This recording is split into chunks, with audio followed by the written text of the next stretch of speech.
You come in as a rookie, and like you said, you're trying to figure out a new environment, new teammates, and you don't want to say too much, you don't want to say too little, and it's just so... What if I told you that Caitlin Clark's biggest challenge wasn't on the court, but in the locker room, that her greatest feat wasn't breaking records, but building bridges? How do you shine without overshadowing your teammates? How do you fit in while standing out? It's crazy, like looking back at a year ago today, or around this time, like I was just beginning my senior year of college.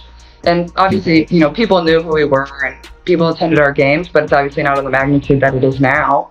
Yeah. So like life just changes fast, but that's what makes it fun and cool. And, you know, quickly started a new chapter of my life too, like moving here to Indianapolis. And in a revealing podcast interview, Clark pulled back the curtain on her rookie year and how she navigated this struggle. What she said about her teammates will make you rethink everything you thought you knew about the Indiana Fever. And what does she really think about the team around her, from sophomore Aaliyah Boston to Fever best friend Lexi Hull to veterans such as Kelsey Mitchell and Erica Wheeler? We reveal Caitlin's unfiltered thoughts about them. Ready for the inside scoop? Let's go. It's just a crazy year because you go all the way up into the national championship game and then you're playing right away. Yeah. You know, one of my coaches early on in my career said, you know, your rookie year is always so hard because you're in a new city, you're in a new place, you're with a new team, new coaches. There's so much that's not part of the routine that you're so used to. You had that as like...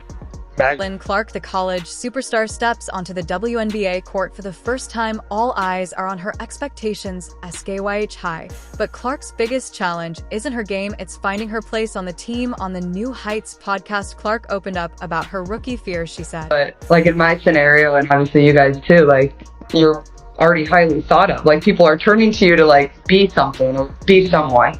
So it's hard, like you're trying to find your feet wet, but also not do too much. And I think that's kind of what I struggled in early on, is like, I don't know what to say, I don't know how to say it, I don't know how they're going to react. Pressure was intense, and Clark felt stuck between two worlds. She talked about feeling lost in the locker room. Should she take charge or fall in line? It was a mental struggle made even tougher by her fame.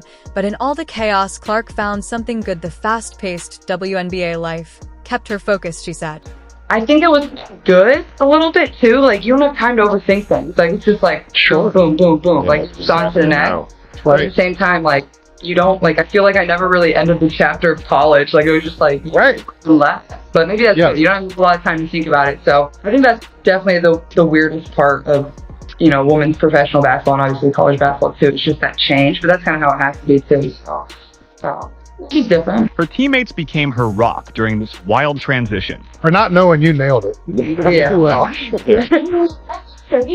also, like, I had a lot of really good vets around me too, so I feel very grateful for that. And we had a fairly young team too, so like people had been through it fairly recently, so they knew how I felt. But like I feel like that definitely is a huge challenge, and that goes for whatever professional sport. Like you're trying to learn, but also people are looking at you like you got to perform and like be what they drafted you to be, and that can be tough.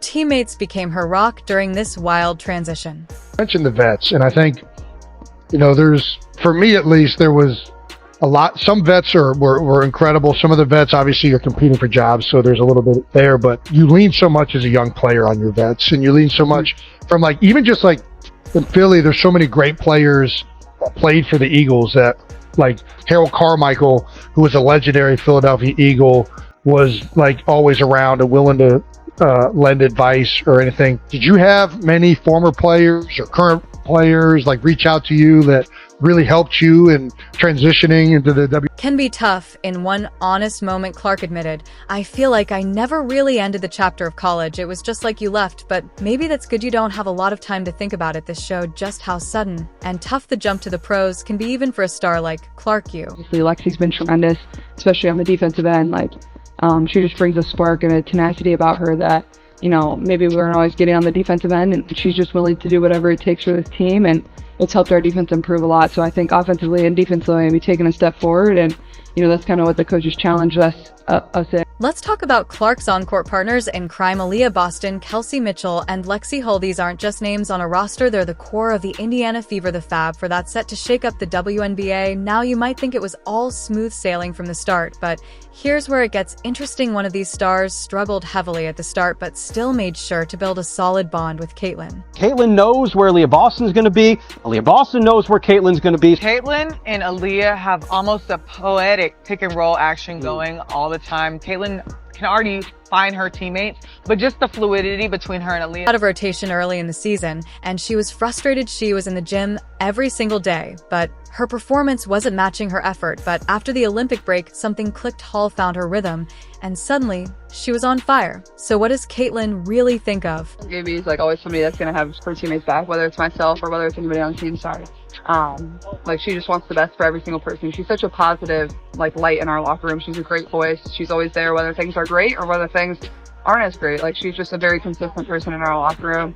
She's been somebody that's been really helpful throughout my rookie year, obviously having gone through it just a year ago. And I think you can tell our chemistry is really coming along, and a lot of that has just been developed through games. So the more practice that we get together, only the better it's going to get. But Let's rewind a bit. Picture this: Clark's first practice with Aaliyah Boston. There's a miscommunication, and for a moment, it could have gone so wrong, but instead of a disaster, it turned into the beginning of something special. Clark and Boston developed a chemistry that's almost poetic, especially in their pick and roll plays, and Caitlin knows where Leah Boston's going to be. Leah Boston knows where Caitlin's going to be. Caitlin and Aaliyah have almost a poetic pick and roll action going all the time. Caitlin can already find her teammates, but just the fluidity between her and Aya, it's like they're on a different wavelength. Now want to know the secret behind their magic. It's not what you think. It's all about repetition and trust. In the first 13 games, Clark only had 17 assists to Boston, but in the last 14 games, that number skyrocketed to 5. That's not just improvement, that's a whole new level of understanding. Between two players, here's Caitlin sharing her unfiltered thoughts about Aaliyah. Symbolized by their now famous pregame affirmations, I think maybe is like always somebody that's to have her teammates back, whether it's myself or whether it's anybody on the team. Sorry, I'm like, she just wants the best for every single person. She's such a positive like light in our locker room. She's a great voice. She's always there whether things are great or whether things aren't as great. Like, she's just a very consistent person in our locker room. She's been somebody that's been really helpful throughout my rookie year, obviously having gone through it just a year ago. And I think you can tell our chemistry is really coming along, and a lot of that has just been developed through games. So the more practice that we get together, only the better it's going to get. But I'm really like thankful for her now. Let's shine the spotlight on Kelsey Mitchell. Her reaction to Clark's arrival wasn't what anyone expected. It was tough at the start. Kelsey was playing a lot of isolation ball and didn't seem interested in passing the ball back to Clark. But then things changed after the Olympic break. They bonded, got to know each other better, and shared their dreams. Then they became the best back court in the WNBA. CS.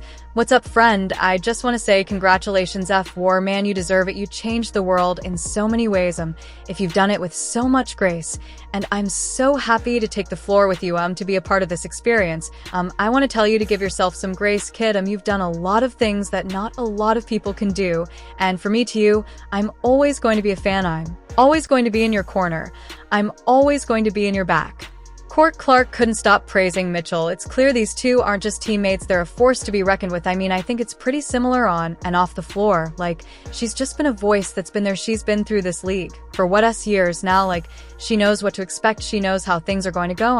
And I think more than anything, like, we are just starting to understand each other much better. Like, we could just make eye contact, and she knows to go backdoor. She knows to come to get the ball. Like, that just comes with playing with one another. So it's been a lot of fun for me. She's playing so well right now, just as good as anybody in this league.